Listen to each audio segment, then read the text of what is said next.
Hey folks, the Imperials seem to be an obvious bet. I mean, their starting army is huge, their starting leaders are some of the best in the game, and they can blow up a planet for force's sake.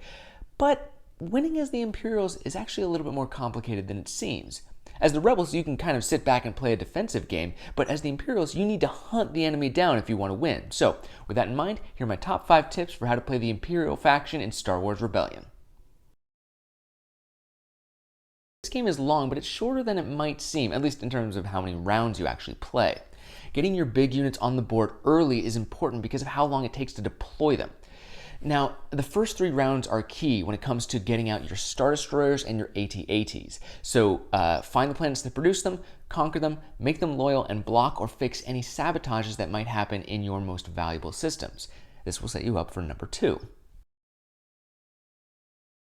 The most intimidating part about playing against the Empire is how many units they produce every round.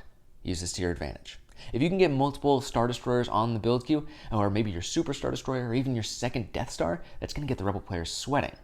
Hopefully, this will push them onto their back foot early and give you the tempo you need to back them into a corner. If the Rebels are on the defensive, it might just tell you what they're trying to defend, which just gives you a target for all that firepower you've been building up. If the Rebels catch on that you know where they are, they can just turn tail and find a new base. Rude. However, this is something you can prepare for. Because they can't choose a planet that has your units on them, it's worth it to just plop down a stormtrooper on a lot of different populated systems. And bonus, you get their subjugated production, which just helps with the first 2 strategies. As for remote systems, you can start searching them out in the mid to late game after you've drawn enough probe cards to kind of focus your search.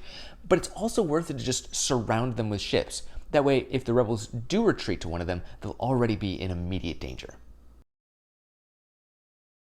The Death Star is a powerful beast, but just one X-Wing can blow it up, so make sure to protect it with a lot of ties. And if the Rebel player is building a lot of fighters in the Rebel base space, that could be a sign that they're going to come for you, so watch out. If you do get into a battle, make sure to focus all of your fire and all of your cards on taking out their fighters first. And you can be proactive with your defenses too. If there's a space that you want to blow up and has a lot of ships in it, you can send in a preliminary fleet to either wear down or maybe completely destroy their defenses. And then in later rounds, you can send the Death Star in and finish the job. It may seem like you have all the freedom in the galaxy, but the Empire moves slowly, so you need to make sure you're spending your actions wisely.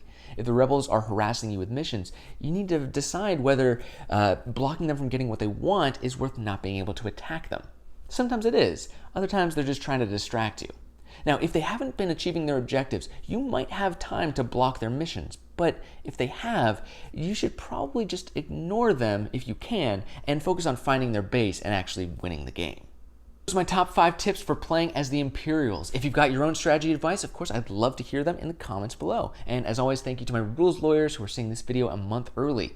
If you aren't a rules lawyer and you like what I do, consider heading over to the Patreon and pledging a few bucks. It'd be pretty cool of you.